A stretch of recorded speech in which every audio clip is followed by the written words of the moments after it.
જય Shri Krishna. Welcome to mother and daughter kitchen. આજે આપણે બનાવીશું ગુજરાતી કઢી. એને માટે શું સામગ્રી જોઈશે તે હું તમને બતાવી દઉં. એ દરેકના ઘરમાં બનતી જ હોય છે.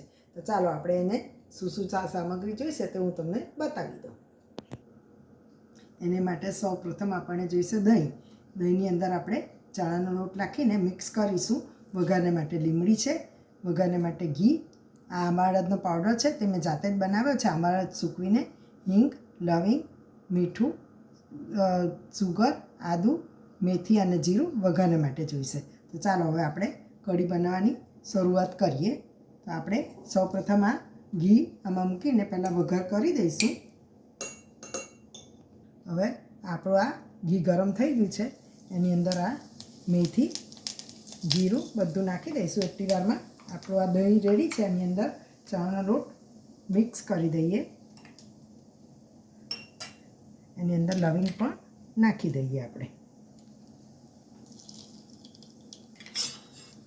હવે આમાં ચણાનો લોટ નાખીને આપણે મિક્સ કરીશું.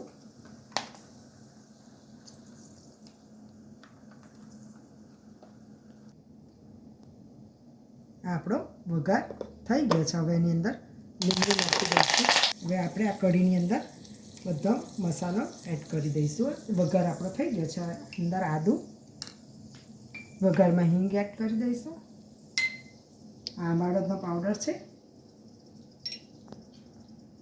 સુગર, સ્વાદ પ્રમાણે મીઠું. હવે પાછળને આપણે મિક્સ કરી દઈશું.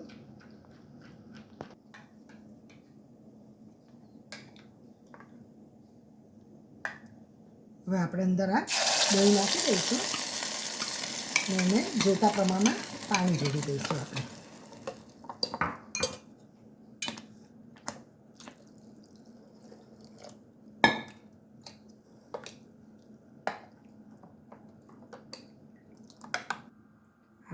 કઢી આ ઉકળી ગઈ છે.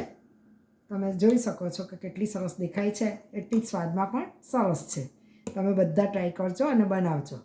હવે એની ઉપર આપણે ગાર્નિશિંગ માટે થોડી કોથમીર નાખીશું ને બાઉલમાં સર્વ કરીશું.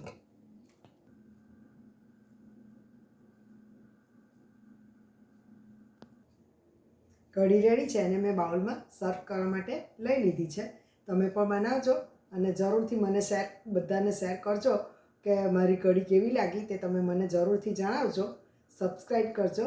Thank you for watching.